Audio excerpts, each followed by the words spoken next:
Greetings, everybody. It is I, Snowman, coming to you live from the wastelands of the internet to bring you the news of the week, the news that I care about, and everything.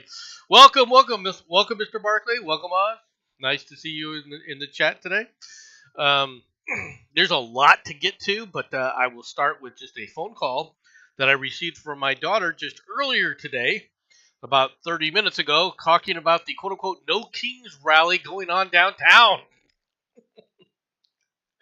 And I started laughing because these people are doing this. And so the problem that I have, and I think that people in America have forgotten, they think that the issue is, tribalism. They think that the issue is, this and that and whatever, and that's not, this group here and group think and all this other stuff. That's not the issue. Okay, I don't think people understand what the real issue is, why we are so divided, and when you don't understand that, when you don't understand where the real problems are, you walk around with symptoms that you see and you say that's the issue here, that's the issue there. The left and the right don't trust one another. Okay, regardless. But why?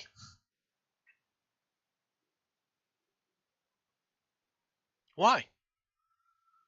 Why can't conservatives ever trust liberals? You want to know why? It's because the left is insane. No, it's not that the left is insane. It's they're dishonest. They've been dishonest for so long. They have not thought about being honest people for so long. And they've excused their own dishonesty for so long, they don't even recognize it. Dishonest and insane. They don't even recognize it in themselves. This is what I'm saying. They're dishonest with themselves. Now, I've talked to leftists, all the time. And the one thing that I keep throwing in their face is, you're looking at this, you're dishonest about how you're looking at this. You're not being honest with yourself. If I went down to the No Kings rally, within 5 minutes, these people would start lying. They would make a claim, okay, about what they're upset about and why they're doing this, when you know as well as I do that the reason they're doing this has nothing to do with democracy, has nothing to do with no kings, has nothing to do with helping anybody but themselves. They're not doing it because they're trying to save America. They're not doing it because, oh no, we need to stop democracy and Trump's a tyrant. That's not why they're doing it. It has nothing to do with that. They just don't like, the fact that they're being beaten, all right, politically. They're upset about the politics of the matter, all right, and their power. It's nothing else. And it's easy to prove.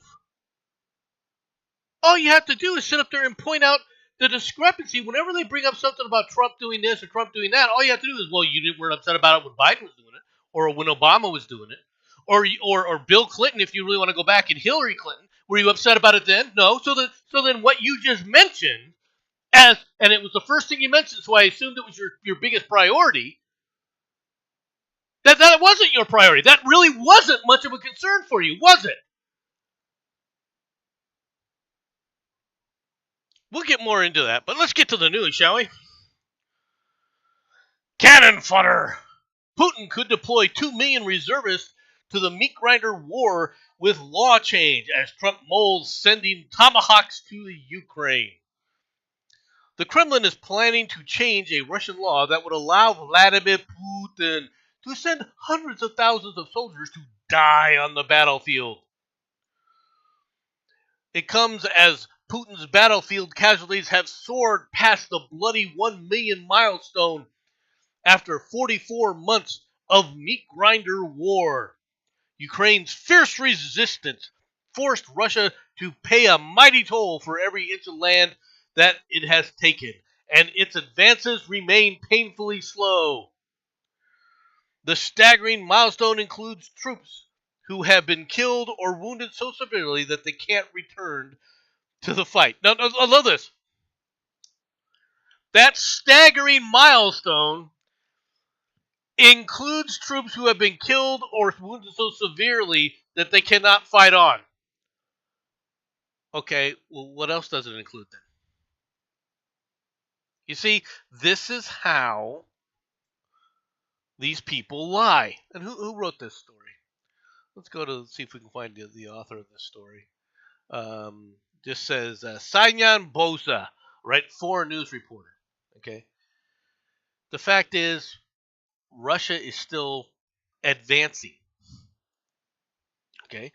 The Ukrainians are fighting. The Ukrainians are doing damage. But you're constantly doing stories about Russia's casualties. Where are your stories about the casualties being inflicted by the Russians on the Ukrainians? This is important because while they keep talking about, okay, they're making it bloody, they're losing. And here's another example of this. Conscription row mars Germany's push to beef up deterrence. What a surprise! German Defense Minister Boris Pistorius hit back Wednesday at critics within his own government as a row over the army recruitment threatens to overshadow Berlin's push to bolster its military deterrence. Conservative Chancellor Friedrich Merz, citing the threat of a hostile Russia, has tasked Pistorius on the of the left, center-left Social Democrats with boosting recruitment to build up the strongest conventional army in Europe. But the question of how to get there has led to angry recriminations. Pistorius prefers a purely volunteer approach, and Mertz's CDU-CSU has advocated the potential use of a draft lottery if necessary. You have the Great Wehrmacht with less than 500, all right, main battle tanks available to it. Less than 500, folks. It's not an exaggeration, and it's not a joke. It's an important thing to talk about. So all these people talking about how they're going to help out, we got to help out the Ukraine and everything else. How? We're going to create the largest army, in Europe. Oh, really? You're going to replace the thousands, and the word is thousands, of M1 tanks that the U.S. has in the theater? Really? Don't get me wrong, they need to boost up their things. Yeah. You need energy to have military.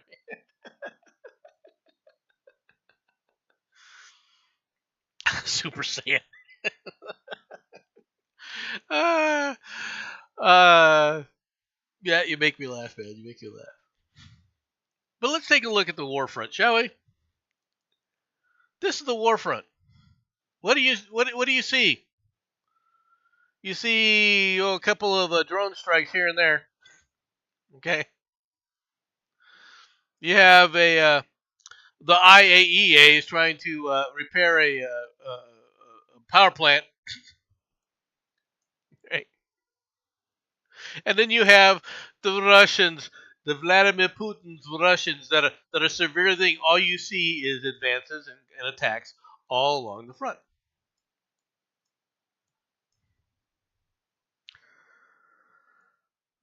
Whoops.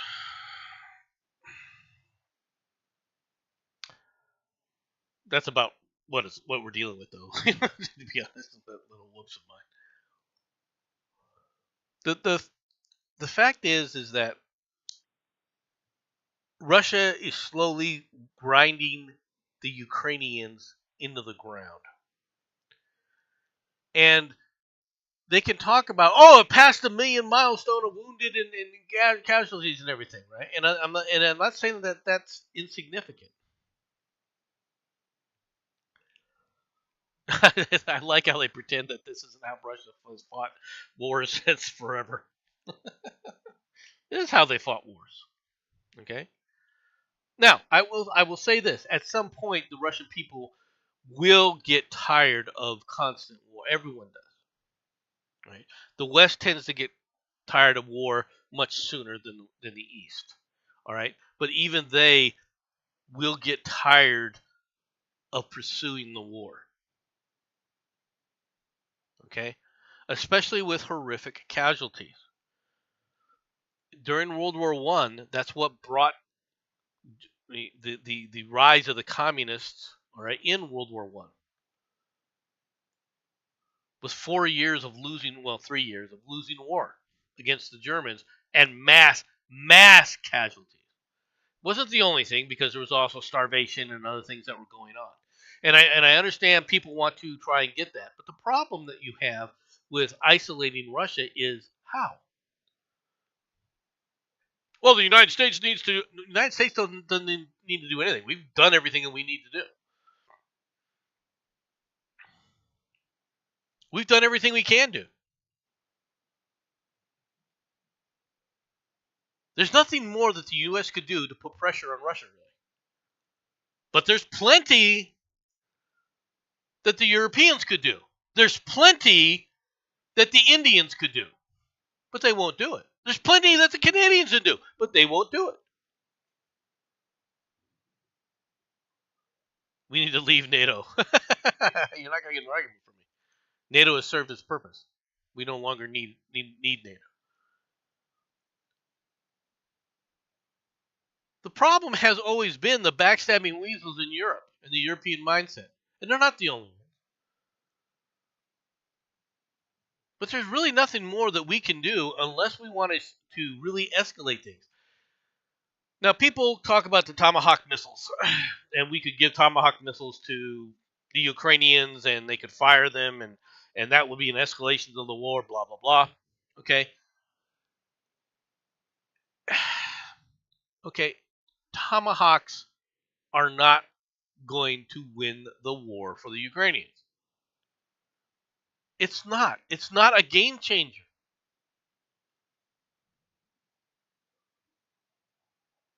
I know people want to sit there and go, oh, yeah, well, they can hit targets inside of Russia and everything else. Sure. Okay. But the Tomahawk weapon systems are meant for specific targets. They are meant to take out command and control ships, deep bunkers. It's not going to stop mass infantry systems. It's not meant to stop mass infantry. It's not going to give you mass infantry casualties, and that's what you get.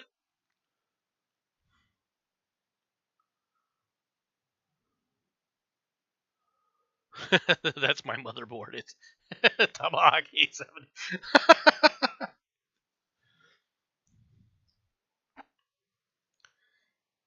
These people act like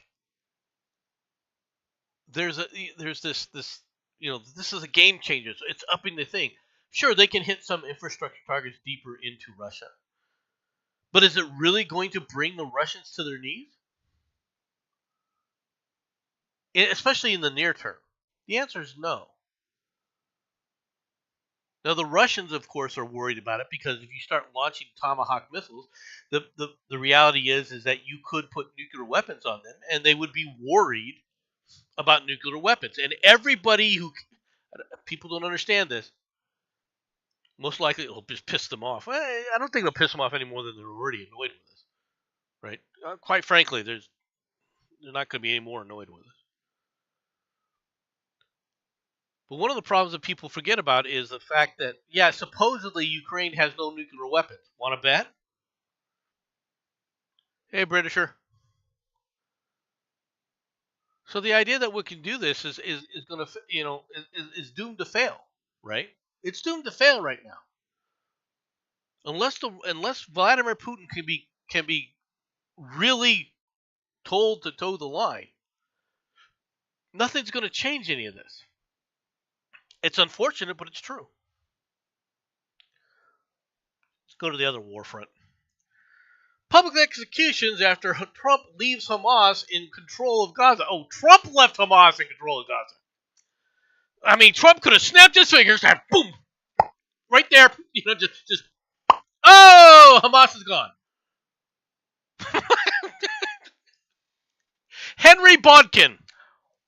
Oh, Trump can just.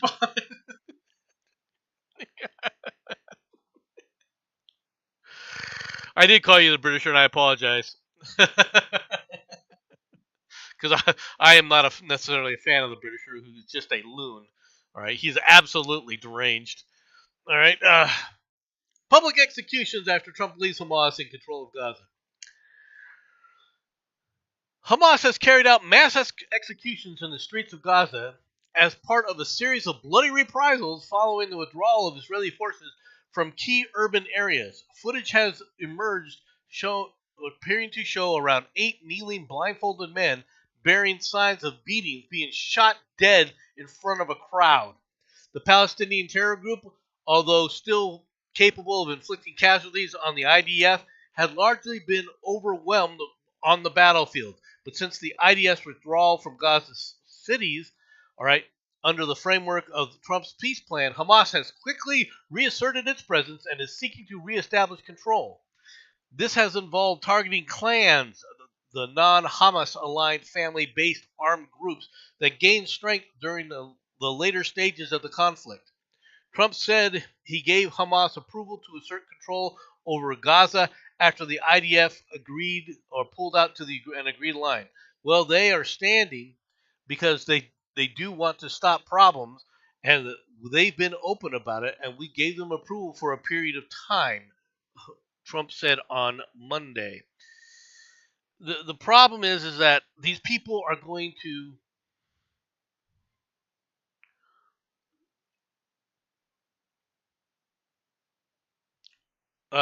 by the way, how did the surgery go? By the way, I am curious about that, Sixer. Um, the the problem that you have in the Gaza Strip, okay, isn't Hamas, okay? It's better than the first one. That's good. Um, the problem isn't Hamas. Hamas is a symptom. Hamas is a symptom. The problem is a 12th century mentality, ideology that that the Palestinians refuse to surrender, refuse to give up. Everyone talks about, oh, it was a genocide, it was a genocide. Genocide? Genocide. Oh, there were 68,000 people dead. According to who? Well, according to the Palestinians. Okay, so you have no idea how many people actually died. Because you know that they lie. You know that Hamas lies repeatedly. Oh, it was their health ministry. Oh, you mean the guys who were sitting up there building hospitals with Hamas headquarters built underneath to protect themselves? That group of people?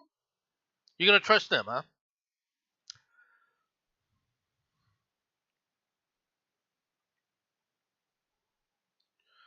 I haven't fallen off a roof completely, but I have fallen off a freaking ladder before that was high up near a roof.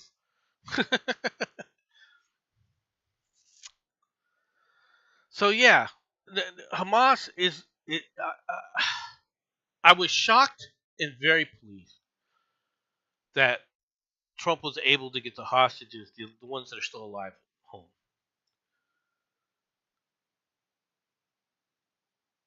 I was very shocked about that. Now, what Trump did that's different than everyone else in this whole shebang is Trump has tried to force the Arab countries to step in. Specifically, they want a peacekeeping force by the Arab countries to go in and maintain peace in Gaza. And of course, these same countries don't want to do it. Now, I was listening to, I think it was Brian Kilmeade in the morning, right? Where he goes, well, you need to put people in there that Hamas will be afraid to shoot. Oh, okay. Who would that be exactly? Well, there's other Arab countries. No, it isn't. They have the Palestinians have no problem killing freaking Arabs left and right. They don't give a shit who they're shooting at. They don't care.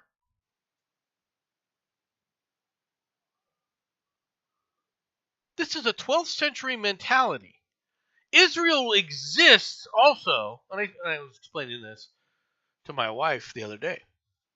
Israel wouldn't exist if it wasn't for the Arab nations around Israel backstabbing one another constantly.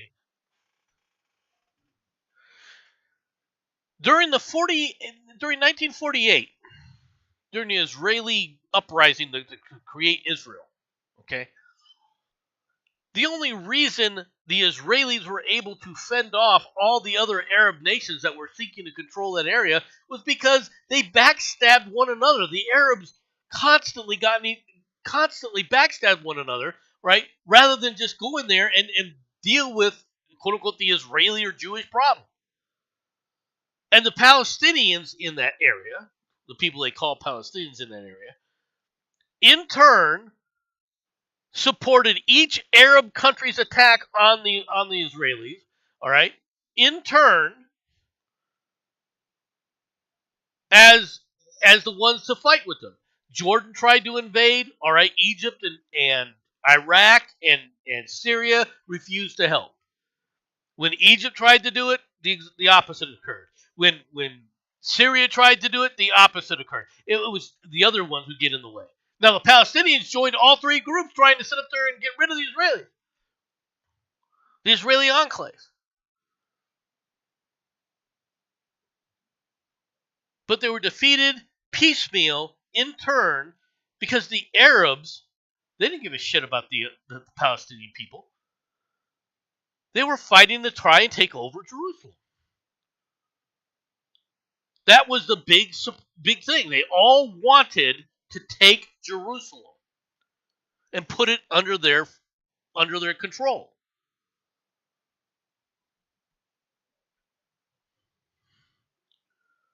This is how the Israelis were able to obtain independence.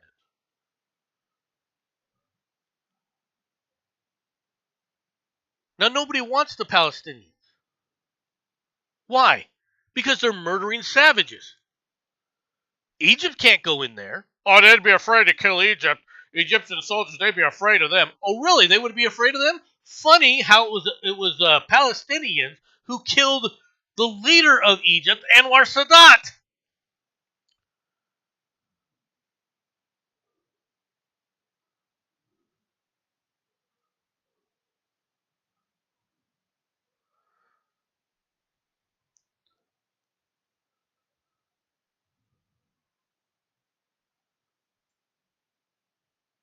So the people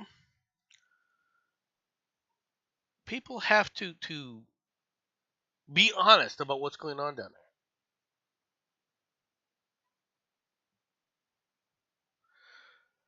Nobody likes war.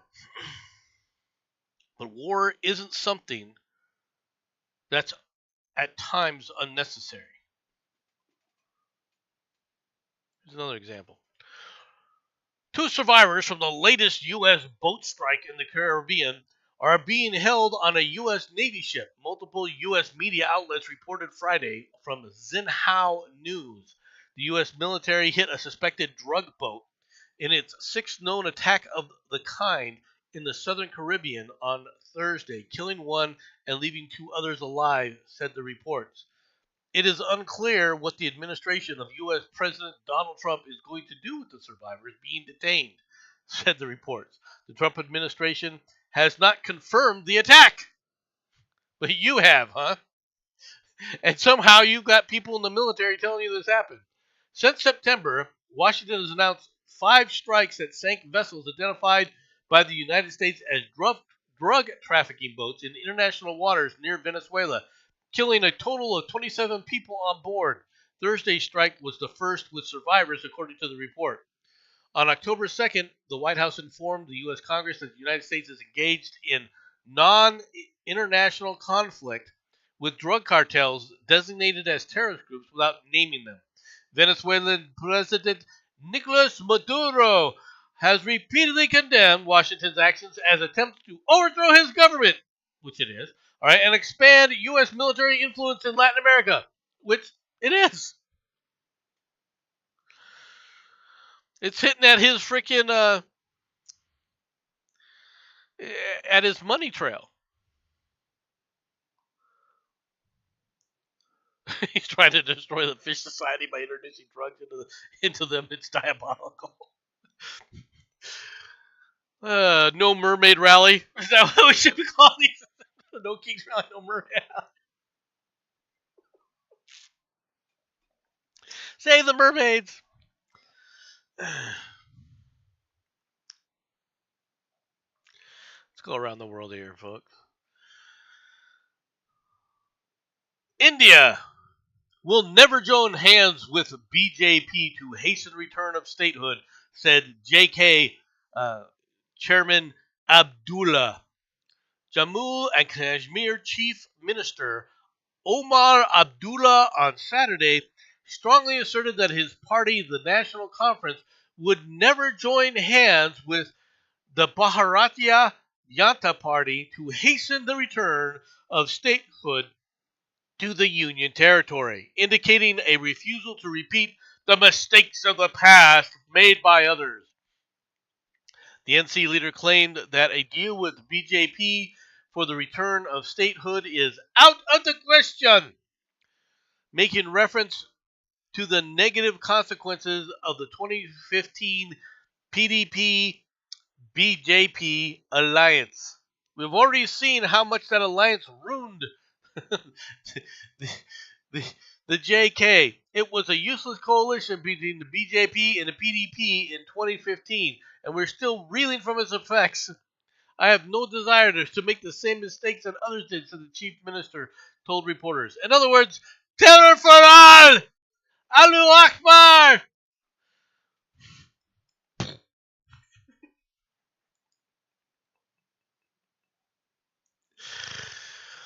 So basically, they're trying to settle these things down because what India, I think, is getting ready to do is go on a serious war footing. They're seriously considering a major war footing against Pakistan. Pakistan right now is reeling, all right, from a number of issues. India being just one of them, but their biggest problem is the northern provinces because the Taliban isn't satisfied with just Afghanistan. And the Taliban is just one sect, and the other sects in Pakistan are now paying the price for supporting the jackasses, for letting them hide instead of trying to get rid of them. They sit up there and let them hide, and we, of course, you gotta look at Biden. You know, he let them all back in. All right, to go back to the same kind of terrorist ways that they had before, and their first thing is we got to make sure we take out Pakistan this time. We're going to absorb Pakistan, and so they're causing massive problems in Pakistan. And all I can say is, what you expect? Pakistan now has troubles all over the place. And yes, India is well placed if Pakistan pivots all of its attention to the north to attacking from the south and taking Kashmir permanently. And China isn't in place to do anything at the moment.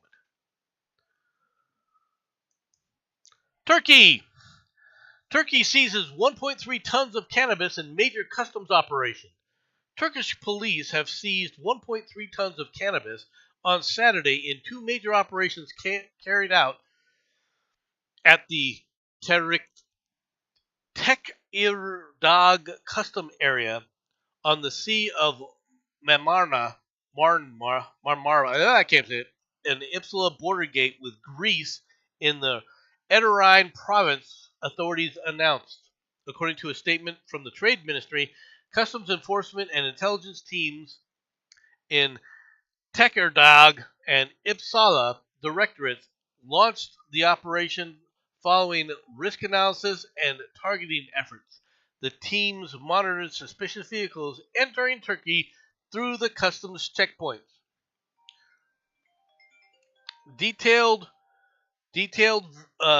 searches resulted in 1.15 tons of cannabis in Tekirdagh customs area and 173 kilograms at the Ipsala border gate, totaling 1.326 tons.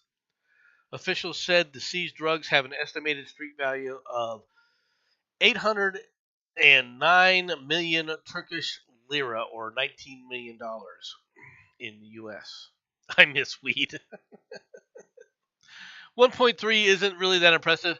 It is when you think about, okay, where was this grown? Huh? I'm trying to get a little thing here. Hold on a second.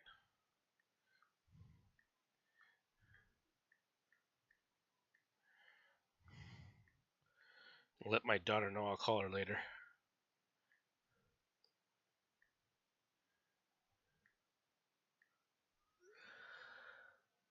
So, cannabis, can grow in a lot of different areas. So, where's this cannabis being grown? Is this cannabis all the way from Mexico and the United States that actually made it all the way to Greece, and then from Greece they caught it at the Turkish border? You're not going to grow marijuana in Turkey for one reason. And I got to ask this question: Is weed smoking an issue in Turkey? Especially considering you've got opium? I would think that opium or hashish is far more of an issue, all right, inside of Turkey than bringing in weed. But I feel sorry for the people that they caught, because they're going to a Turkish prison. And Midnight Express, folks, Midnight Express.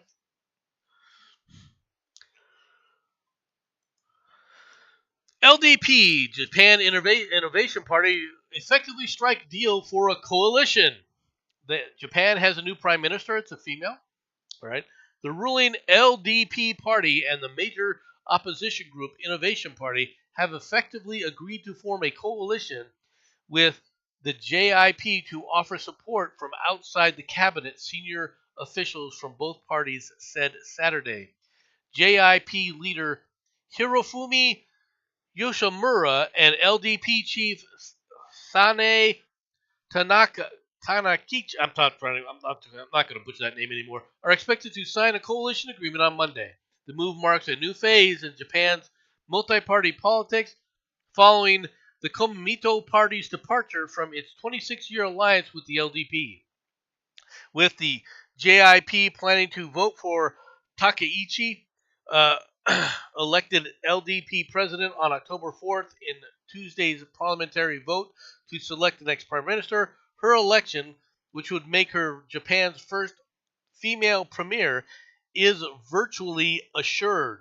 But she faces a rocky road ahead in advancing her largely conservative policies, as the government would still fall short of a majority of 233 in the powerful 465-member House of Representatives, even after the LDP and the JIP join hands.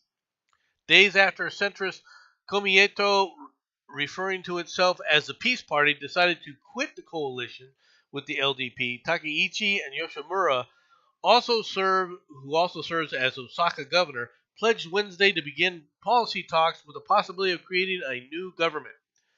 Okay, so Japan is moving to the quote unquote right. And it's not really moving to the right. The problem is that the Japanese at this point realize they are surrounded by bad actors around them. And that the United States is really too far away to offer the kind of support that they would need should something happen. Oh no, not the right. All right. The extreme right, by the way, is defined by if you believe if in patriotism, you're an extreme rightist, supposedly. Okay, according to the UK government at this point in time. But back to Japan. Japan has to modernize and upsize its defense and its military. It has been slow to do it for a variety of reasons, right? But it's necessary for Japan to continue as a major player in the area. And it's necessary for its own defense, and it's starting to realize that now. That it can't rely upon the United States, especially after some high profile pullouts of the United States from bases throughout Japan that were largely lauded by the Japanese. The reduction of U.S. forces in Japan was lauded by a lot of the Japanese trying to remove us from all areas of Japan, especially Okinawa. There's a lot of issues in Okinawa. So it's it is what it is. So they have to modernize, and they're talking about building aircraft carriers. They're talking about going out there and being a bulwark against the aggression of China. Now, China is having its own problems, right? There's been another surprise purge of the Chinese military forces, Gundams. The Chinese have once again done a purge of its military leadership, claiming corruption and all sorts of things. Which, look, I don't think anybody doubts that. I don't think anybody doubts that at all. But the purge is coming at a time when they were doing a lot of saber rattling, and of course they're trying to do some war games, and the war games that they did internally for themselves didn't work out the way they thought they would.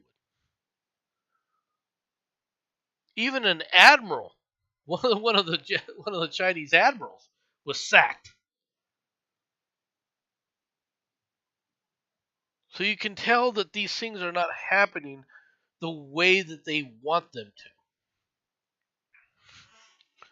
Just some of the things that are going on. Trump reaffirms he will meet with Xi in South Korea in a couple of weeks amid trade tensions. U.S. President Donald Trump reaffirmed Friday that he will meet with Chinese President Xi Jinping in South Korea in a couple of weeks as Korea is set to host the Asia Pacific Economic Cooperation Summit, right, slated to begin later this month. Trump made the remarks during a meeting with Ukrainian President Volodymyr Zelensky at the White House as trade tensions between the two superpowers have heightened following Beijing's move to tighten export controls on rare earths, essential components for the production of various military and commercial products. China wants to talk, and we like talking to China, he said. So we are going to have a very good relationship, and we're going to have a meeting in South Korea in a couple weeks. Touting his tariff policy, Trump has claimed that the U.S. is in a very strong position ahead of anticipating the meeting in Korea. Asked if his meeting with Xi could lead to a trade deal, Trump said there could be. All right, they want to talk, and we're talking. I think we will make a deal that will be good for both. There's no way that there's going to be a massive trade deal with China. Okay, and China's thumb on rare earth exports is not as firm as people keep trying to make it out to be. The United States has a lot of its own rare earth minerals. We just don't go after them. The biggest which is lithium. The United States does not need to go overseas for lithium at all. It's only been ridiculous economic policies within the United States that prevent us from actually going after some of these materials. Well, what about cobalt, or what about some of these other ones that we get from Africa? Africa is Africa. Well, yeah, but China controls them. Not if we go in there. And I don't mean militarily. Economically, we can sit up there and push China out of that area. it's not that damn difficult.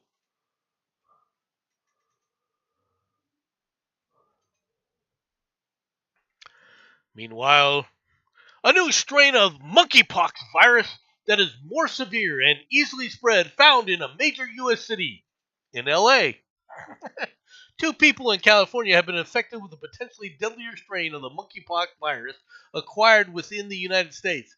The Los Angeles County Department of Health this week confirmed 2 unidentified residents in the country have tested positive for KD1 monkeypox, which kills up to 1 in 10 people it affects. The individuals have not traveled outside of the U.S. to high-risk areas like East Africa, meaning they acquired it locally. This is the first time COD1 has been acquired locally in the U.S. The first case, reported Tuesday, involved a resident of nearby Long Beach, while the second, reported Thursday, was in a resident of Los Angeles County. Both patients are hospitalized but are now recovering at home, officials said. No further details have been released. It was spread by gay men last time. It probably is this time too. I'm not going to make any kind of comments about who it's being spread by, aside from it's the lefty loon zone in LA, which is what a surprise that it's a freaking virus infested hell. People, we got some more stories about LA that are not actually negative, but the thing is, people in this country need to learn the hard way. Apparently, these leftists they're not good people. Okay. Meanwhile, up in Chicago, ICE tickets Chicago man with legal residency of $130 for not having his papers with him. It's not fair. I'm a resident. You're a non-citizen. Ruben Antonio Cruz was sitting with his friend in Rogers Park when ICE agents pulled up onto the street. The immigration officers stopped their truck and went straight after them. Thursday, Cruz told the Tribune, they asked us if we have papers. I said, I do, but I don't have them on me. Cruz, a 60-year-old man with heart problems, originally from El Salvador, recalled in Spanish. The agents stood Cruz up, put him in the back of the truck, drove him around in circles, and asked questions, he said. Where was he born? What was his name? Who was his mother? Who is his father? I told them they are dead, Cruz said. The agent said that they needed the information anyway, all right, so that they could look him up in their database. Ding, ding, ding, ding, ding. So this guy was trying to be an asshole, okay? I want you to understand this. This guy was trying to be an asshole. This guy was being an ass. He knows very well why they were asking who his parents were. But he wanted to be an ass, okay. Eventually, agents verified that he is in fact legally in the country and they let him go, but not before writing him a $130 ticket for not having his papers. Cruz's friend, who is homeless, did not have legal status. Oh no, because he was an illegal. All right, so he got grabbed because he was hanging out with an illegal. Okay? And he's on his way out of the country probably, right? Now, but not before writing him a $130 ticket. Cruz's friend was homeless and did not have legal status, was taken away. Under federal law, registered foreign nationals must carry proof of registration with them at all times. But prior to a second Trump administration, it was rarely enforced. Deal with it. It's not there. It's not there. Go F yourselves. At this point, if this stupid son of a bitch gets picked up again with another illegal without his papers, I would sit up there and strip him of his status and send him back.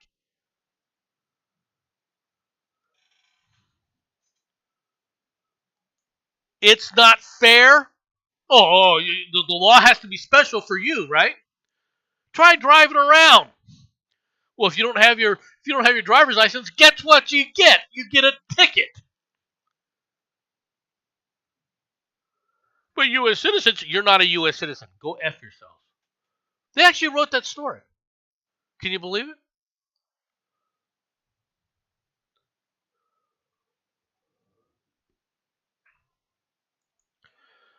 The depth of MAGA's moral collapse. When young leaders of young Republicans groups around the country exchange texts, they say, I love Hitler.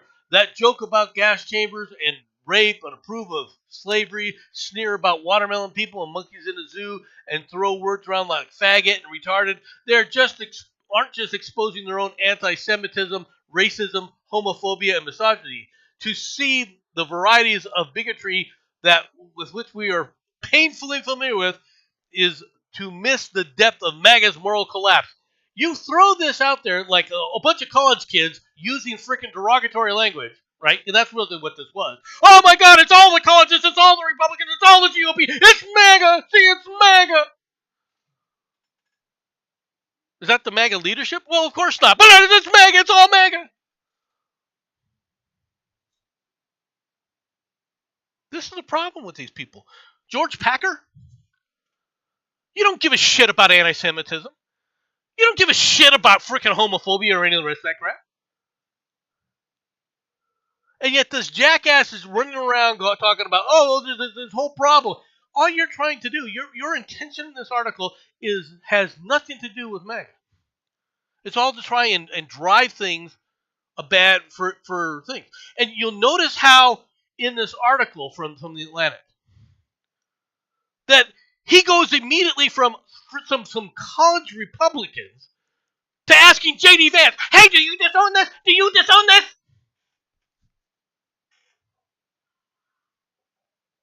This is all the Republicans. All the Republicans are like this. Do you do the same thing for Democrats, asshole?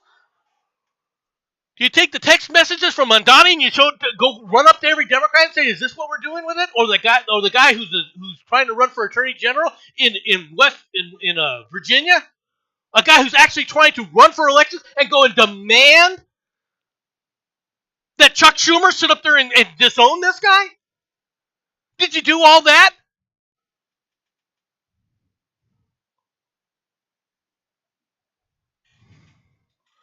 Of course not. Because you're not honest.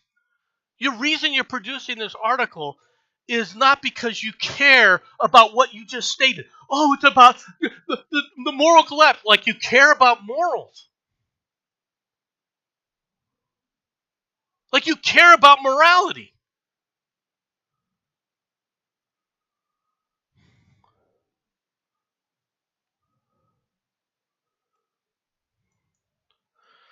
After Voting Rights Act case arguments, concerns over diminished minority representation rise. For decades, the faces of American politics have grown more diverse by nearly every measure, especially as racial minority communities gained political representation after long-time legal disenfranchisement and violent discrimination. But after some Supreme Court justices expressed skepticism about key provisions of the Voting Rights Act of 1965, a landmark civil rights leader's credit with enabling pluralistic democracy in the United States. Black lawmakers, civic leaders, and organizers fear that the faces of the nation's elected representatives may soon return to a time before hard-fought civil rights gains. These were not gains. They weren't civil rights gains. They were gains by the Marxist wing of the party. of the Democrats. These were gains by Democrats. They don't give a shit about political representation. All right? And they never have. And they're not honest about the Civil Rights Act. Because the problem isn't the Civil Rights Act in and of itself, per se, but the interpretations that were utilized from there. Now, there were aspects of the Civil Rights Act that were indeed racist. And for a court to say, well, we got to carve out minority districts because the black people, they need a face in Congress. Why? What does that have to do with anything?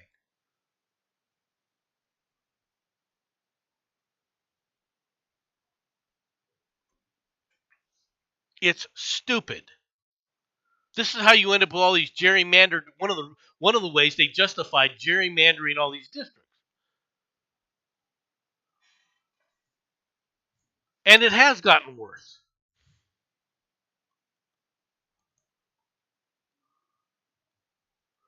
You also got stupid shit like this. Indiana University fires student newspaper advisor who refused to block news stories. Tension between Indiana University and its student newspaper flared this week with the elimination of the outlet's print editions and the firing of a faculty advisor who refused an order to keep news stories out of a homecoming edition. Administrators may have been hoping to minimize distractions this homecoming weekend as the school prepares to celebrate a Hoosiers football team with its highest ever national ranking. Instead, the controversy has entangled the school in questions about censorship and the students' journalistic First Amendment rights. Guess what, assholes? Guess what, students? The Indiana University owns the paper. Okay? They're the owners. And they were looking out for the ownership in the school saying, hey, look, we want to promote our team. And you bastards are going, well, I want to talk about the Palestinian crisis.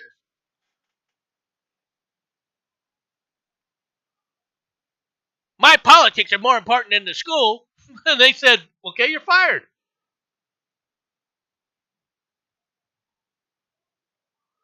Now Mark Cuban stepped in. All these other people are stepping in, talking about shit about it. Oh, my God. Oh, it's First Amendment. You don't have the right to use somebody else's stuff to print your bullshit.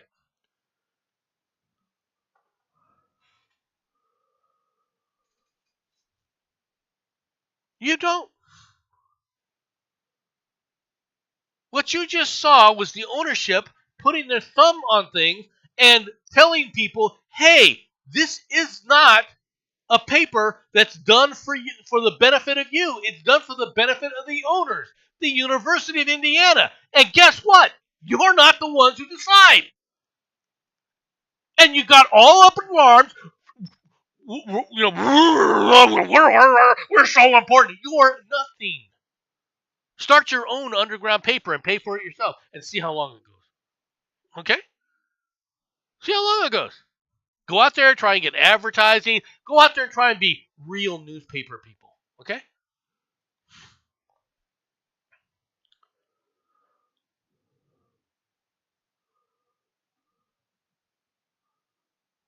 These people need to be done away with.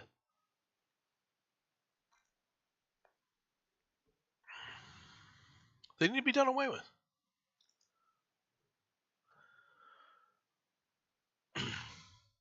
People wonder, all right, you're just a MAGA person. You're just always Trump, Trump, Trump. Well, here's something I totally disagree with Trump on.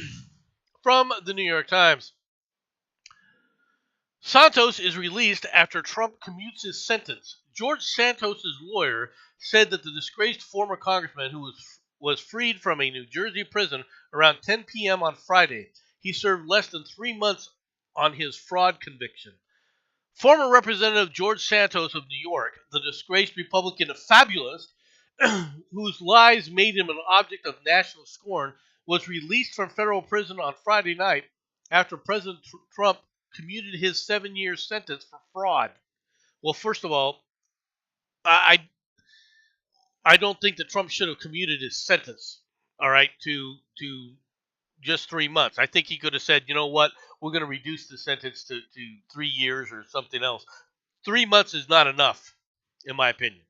Right? Trump made a mistake here. His lawyer, Joseph Murray, said that Mr. Santos was released from federal correctional institution in Farrington, in New Jersey, after 10 p.m. Friday night. A great injustice has been corrected. No, it hasn't.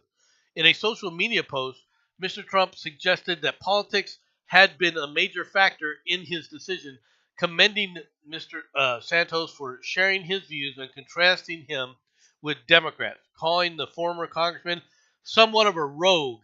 No, he was a friggin' nightmare. Okay? He was a degenerate, okay, and he was a criminal, Mr. Trump. Trump said that he believed Mr. Santos' sentence was excessive. That I agree with, given the nature of his financial crimes. The president also suggested that he had been moved by Mr. Santos' accounts of being in prison, which he had published in a regular column in the Long Island newspaper. George has been in solitary confinement for long stretches of time and, by all accounts, has been horribly mistreated. Somewhat of a rogue. The other thing is he will no longer be required to pay the $370,000 in court-ordered restitution to his victims, according to a copy of the commutation posted online by Ed Martin, the U.S. pardon attorney. Personally, I disagree with this guy. I disagree with giving him this kind of a commutation. Now, I do think that he was attacked and put in jail because he wasn't a Democrat. There's no doubt about that. There's no doubt about that in my mind.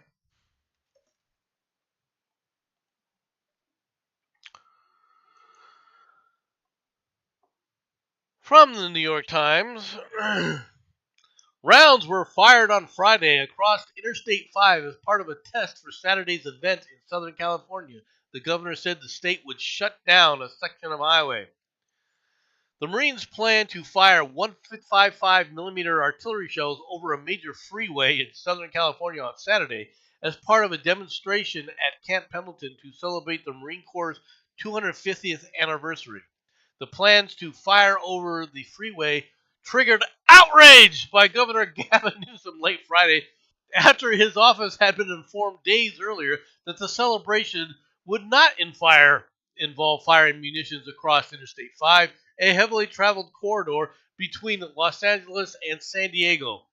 Earlier Saturday, Newsom said the state would shut a 17-mile section of the freeway from noon to 3 p.m. Pacific time because of potential hazards posed by the military's plans. This is a potentially absurd show of force that could put Californians directly in harm's way, Mr. Newsom said in a statement. He criticized President Trump and said that the lack of coordination among state, federal, and local officials was creating a dangerous situation. But you don't want to talk to the feds. You're bitching about this now? You don't want to freaking talk to the feds. All right? The artillery demonstration, to be attended by Vice President J.D. Vance and Secretary of Defense Pete Hegseth and military officials, will take place on the same day that anti-Trump activists plan to hold a No Kings protest across the country, including in Southern California. Using our military to intimidate people you disagree with isn't strength. It's reckless. It's disrespectful. It's beneath the office the president holds. Hey, jackass. Firing over the tops of areas like this, including residential areas, is something that the military does all the time. Right? They do it all the time. And has it caused casualties? Yeah, it has. Fort Sill, in order to fire from one area of Fort Sill to the other side of Fort Sill, you literally have to go over the commissary where people are buying groceries. And the reason is when you're dealing with something like the 155, the range on that thing is miles. And you guys in California don't want to give the military any more land than it already has. So, how are they expected to do this? Whoops, we leveled LA.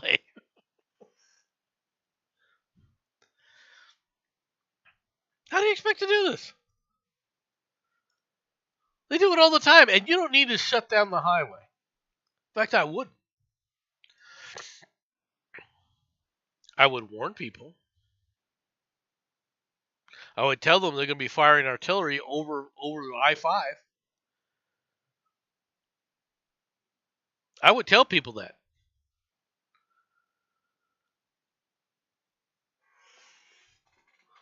Just so they can hear it.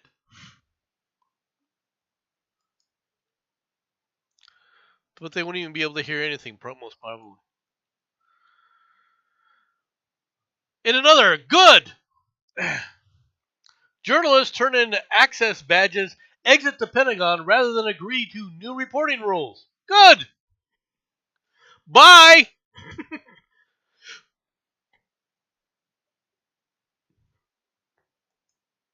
Good! We don't need reporters in the Pentagon. Anywhere. We don't need them to have access to people. We don't need them roaming around. Kick them all out.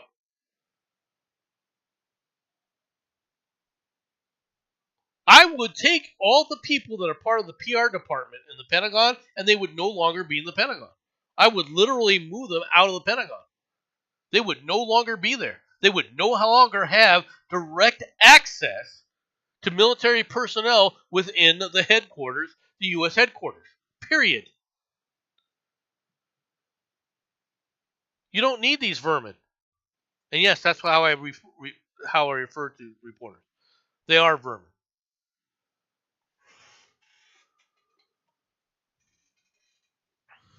Sweet. John Bolton responds after DOJ indicts him with 18 counts of mishandling classified information. Chickens of administration past are coming home to roost, as former National Security Advisor John Bolton was indicted by the Department of Justice on 18 counts of mishandling classified information. A bunch of crap, yes, that's a legal term, was found in Bolton's house when the SW was search warrant was executed on August 2025. Okay? The outspoken critic of President Trump now finds himself facing a maximum of 180 years in prison, which he won't get because, well, come on, we know he won't. All right.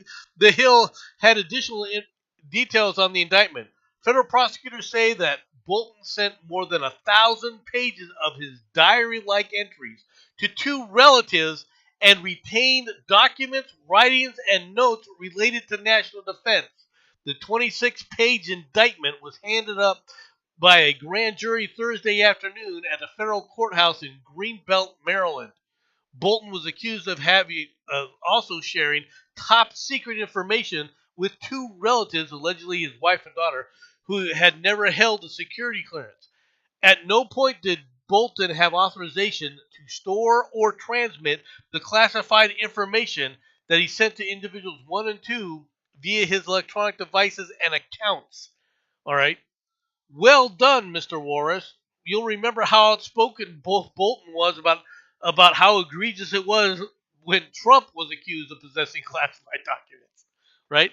And of course, he was all bitching and whining about this because he's going to frickin' jail. Now, I will say that he is not alone that needs to be gotten rid of.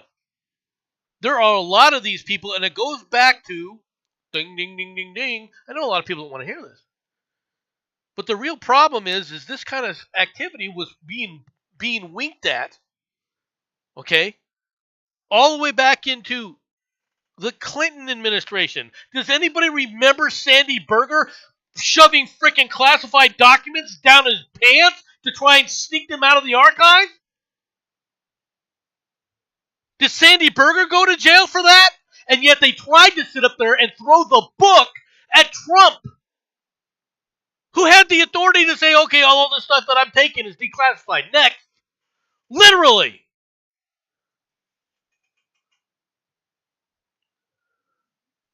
Look it up. You don't remember Sandy Berger. I do.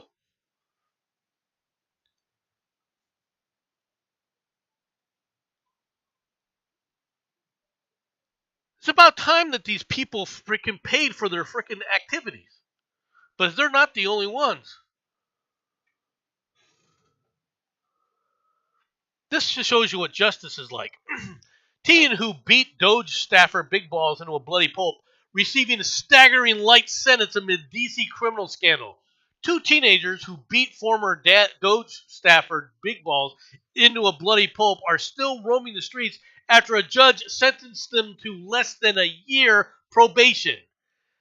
Edward Korstein, 19, was attacked by a gang of youth during an attempted carjacking. It wasn't just an attempted carjacking, it was an attempted rape. A boy and girl from Hyattsville, Maryland, both 15, at 3 a.m. morning, all right, boy and girl at 15 years old, all right, pled guilty to simple assault. They could not be named because of their age. Bullshit! On Tuesday, the boy was sentenced to 12 months of probation. The girl received a 9-month term. The teenagers have been ordered not to have contact with each other or spend any time in D.C. unless for school, job, or family obligations. The judge in the Democrat-run city said that the purpose of the juvenile court was to rehabilitate and not punish offenders. And right there, that judge should be removed. That judge should be removed. That's not the purpose of the court. That's not the purpose of the court. The purpose of every court should be to remove threats to society, to isolate threats to society. These two thugs are threats to society.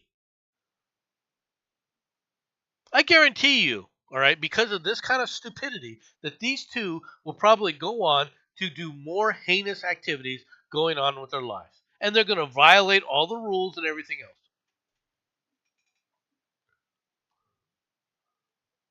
But because they were beating up Doge person, this woman here, who's the justice, all right, the judge, right, said, okay, well, I'm going to let them out.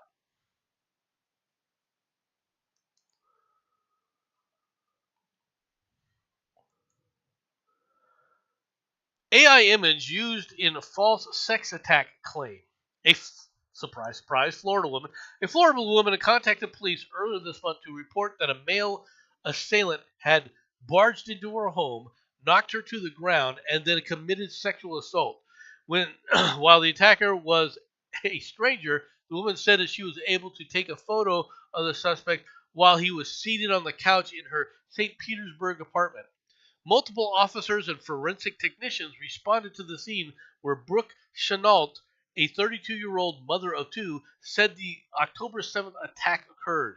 But a subsequent police examination of the image provided by Chenault revealed that the photo was AI generated via ChatGPT. Additionally, the photo was found in a deleted folder dated days before she alleged the sexual battery took place. Chenault, seen above, was arrested for falsely reporting a crime. She spent the night in jail before posting $1,000 bond. They gave no motive for why she may have done that.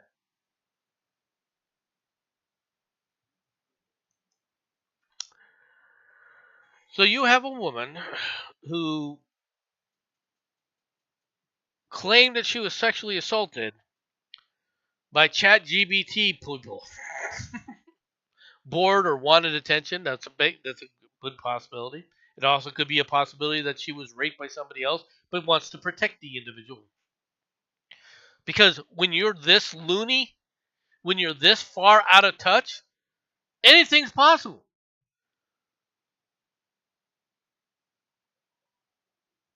The one thing she needs is psychiatric care. That's established.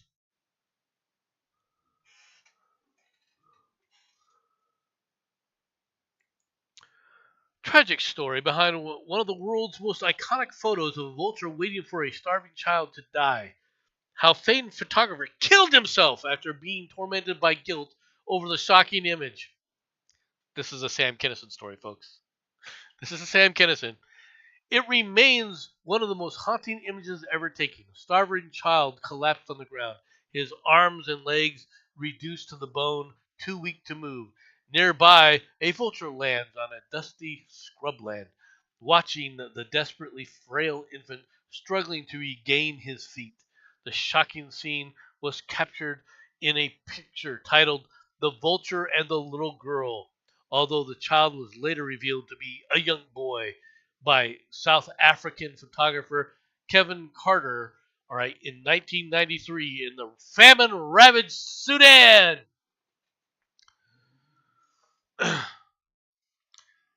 After reaching the village of Aod, Carter began photographing famine-struck people near a feeding center.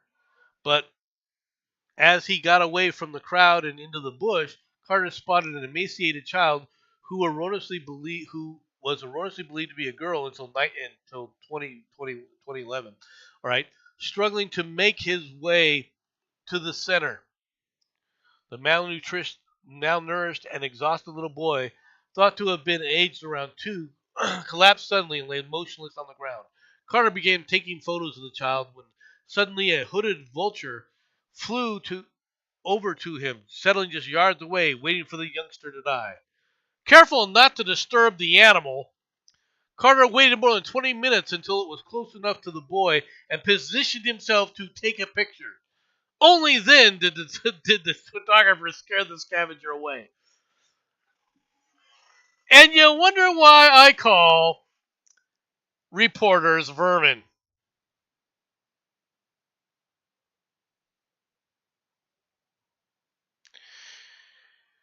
The foreboding shot of the child and the vulture was published in the New York Times on March 26th of 1993 and won a Pulitzer the following year. Despite his professional success, Carter was unprepared for a barrage of criticism that would come his way. After the image was published, hundreds of people wrote the New York Times demanding to know whether or not the child survived. Yeah? Does that surprise people? You want to pull at people's heartstrings? And then people go, hey, I care? What's going on?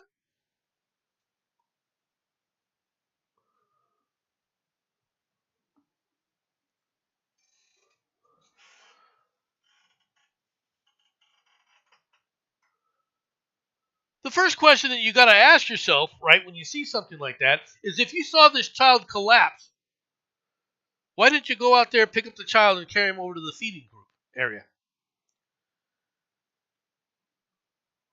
That's the first question I would ask.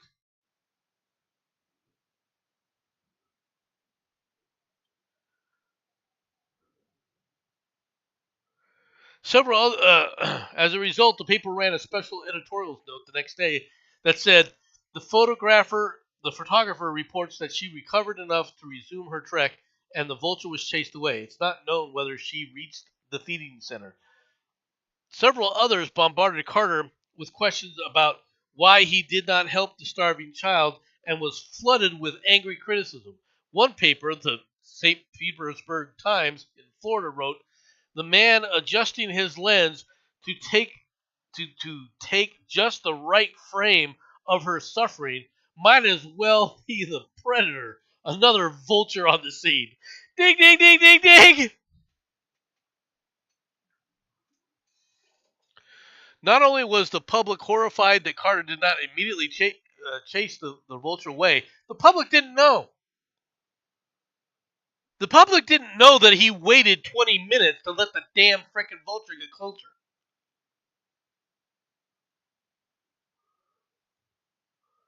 Carter often expressed regret that he had not helped the child, but the photojournalist had been told not to get close to famine victims for fear of spreading disease.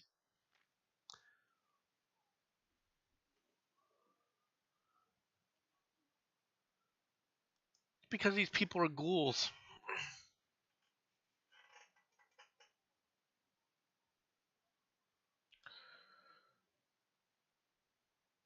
This is Sam Kinison stuff, folks. How do they get these pictures? You know that guy's going, don't sit up there and feed him yet. There's a guy with a sandwich in the background. You're out there, oh, these poor people. Who's going to help these poor people? Don't you have a sandwich? There's a guy back there with a freaking holding a sandwich out of the frame. Don't feed him yet. Make him look more pathetic. No, but I want more. I want some freaking tears from you, pal.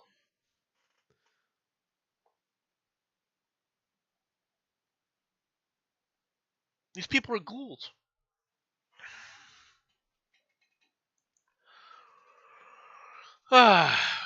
New Jersey drone and UFO scare solved? Private contractor unveils strange aircraft, takes credit for sky mystery. A private company at a high-powered Army conference demonstrated a unique aircraft at the event and allegedly took responsibility for setting off last year's drone and UFO pandemonium in New Jersey.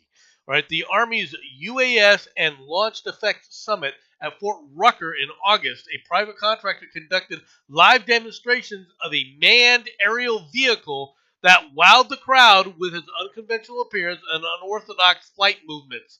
You remember that big UFO scare in New Jersey last year? Well, that was us. An employee of the unnamed contractor claimed to a small group after the demonstration, according to the source who was invited to the summit. The company was in the air over the Garden State in November of 2024 to test out their capabilities, the contractor's employee claimed to the source, adding that they were not required to disclose their activity to the public because of a private government contract. The video provided to the Post of a roughly 20-foot across four-winged flyer zooms through the skies just above the tree line, drawing attention of dozens of soldiers on the ground. I thought it was military testing something out on the other side of the base, the source, a military veteran and drone expert, said of their first impression of the flying object on August 12th at Fort Rucker. It feels like it's a UFO because it defies what you're expecting to see, he said, adding that there is an uncanny valley feeling. Uncanny valley feeling? I don't know what the hell that is, right? When watching it quietly motor through the sky. When it turned, you almost completely lose sight of it, the source said, of the roughly 30-minute demonstration in the controlled airspace of Fort Rucker. Right? If you take a look at it, this is a picture of it right here. And as you can see, they still hid sections of this. Right? Why? Because this is manned. Okay? It's a manned, it's not a drone. It's a manned aircraft.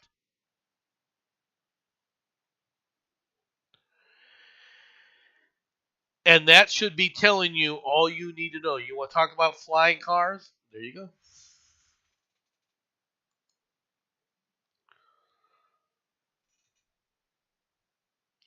How to lose a job as quickly as possible. A court filing has put some meat on the bones of the case against a corrections officer just arrested for allegedly smuggling chicken wings into a Texas lockup. According to court papers filed yesterday, a Travis County jail official was monitoring an inmate's phone calls on an unrelated incident when the man told a relative that the corrections officer had provided him with chicken wings after he sent the officer money on Cash App. Specifically, the inmate said that the officer had agreed to supply him with habanero mango chicken wings from Wingstop in return for $50. The subsequent review of jail surveillance, showed a food delivery arriving at the Travis County Correctional Complex, a 2,300 inmate campus in suburban Austin. While the paper bag was run through the X-ray scanner, Amos Nanway, All right, 25 picks up the bag, eats some of the wings himself. Danway, who was hired last year, then takes several chicken wings from the bag, places them on paper towels, and hands them to an inmate. And the inmate walks away with the wings and eats them. Court filings do not identify the inmate or why the officer with a jail security threat intelligence unit was monitoring his calls. How to lose your job, dude. How to become an inmate yourself.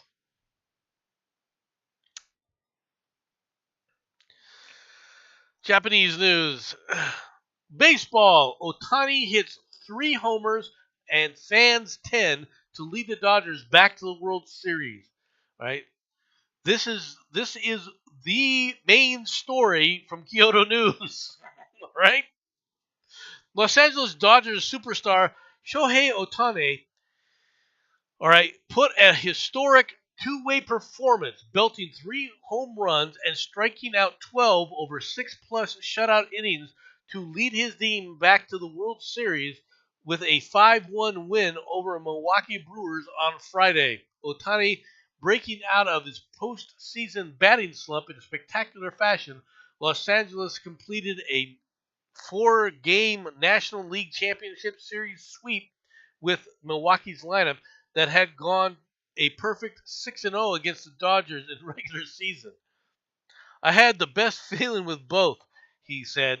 Otani said of his batting and pitching masterpiece. Right, as a whole, it was too good to be true. All right, now this is great for a lot of reasons. Right, first of all, they're calling Otani now the best baseball player ever to play the game over over one great game. Okay, and I'm not saying it wasn't a bad game. I'm not saying he's not a great player. He is the greatest player ever. No, I do like the fact that as a pitcher, he's also hitting. All right, he's mastering 2 aspects of the game. Did he master all aspects of the game? I I don't know about his fielding. I don't know about what kind of fielding errors that he runs into. But what I find funny or amusing is in Japan. This is the major story. This is the major story from the Japanese news. It's their number one story over the coalition of their new prime minister. That's it. All right, final few stories, folks. Security camera catches a cat dropping a mouse in the family's dinner. Let's try and spice that meal up some, shall we? Animal rescuers in California share a security camera stills capturing the moment a foster kitten spiced up her family's dinner with a special ingredient, dead mouse. The Merced SPCA shared photos captured by a home security camera in the foster family's kitchen. Photos show the foster kitten, Wendy, dropping a dead mouse into the pot cooking on the stove. Wendy is a foster failure that was caught on the kitchen cam or the kitty cam, adding spice to her mom's dinner. We should all be thoughtful. with Wendy.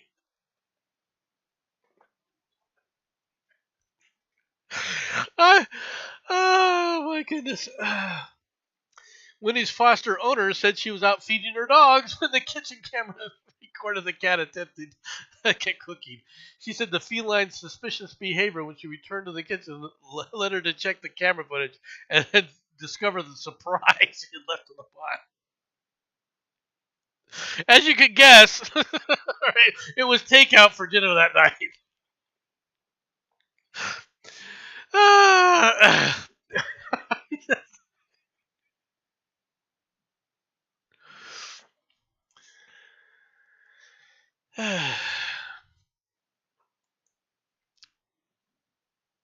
Escaped goats become local celebrities in Connecticut. A trio of goats that escaped from a farm 3 months ago have become local celebrities in Connecticut and can often be seen grazing near the highway. Clinton residents said the three goats escaped from a farm in July and have since been grazing on private and state-owned fields near Interstate 95. The animal rescuer Sawa Rosas Rosenkasaka, I'm not gonna butcher your name anymore, man. Said the goats had proven difficult to capture. Man, they're an elusive critter. They seem to be living their best life. But I do worry that one day there will be an accident. And I think that that's what we're all wondering. The goats have developed a fan following among local residents who have been sharing photos and reporting sightings in the Clinton Roaming Goats group on Facebook. People worry about them. I worry about them. They really care about finding them and returning them to the farm. It's actually really heartwarming to see so many people come together and care about those innocent animals. Uh, Goat stew, anybody?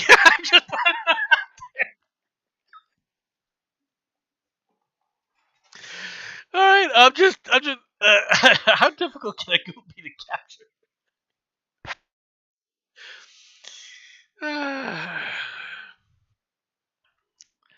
Final story of the day.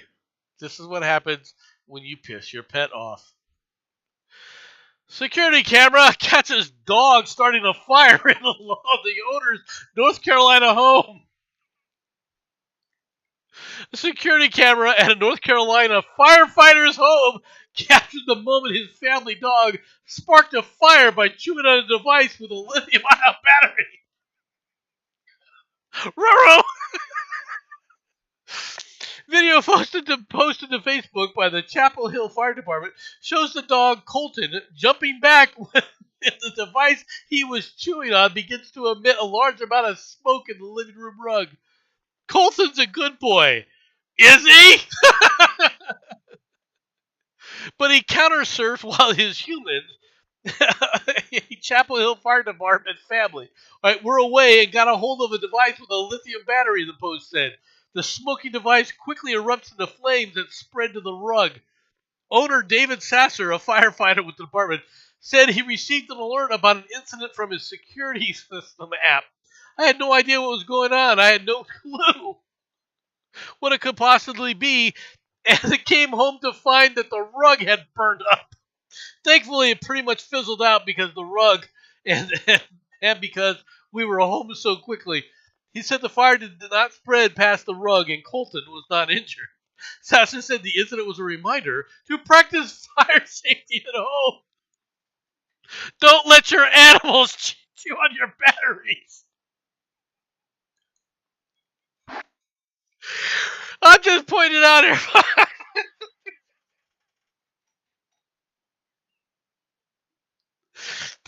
I love this comment too. He said that the incident was a reminder to practice fire safety at home, especially when it comes to leaving potentially dangerous items where the dog can reach. You left your cell phone on the countertop, honey. You're endangering us all.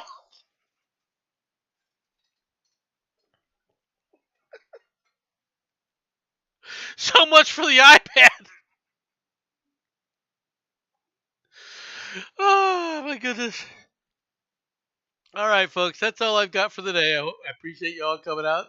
Hope you all have a good day, and I'll talk to you all later. Bye bye, everybody.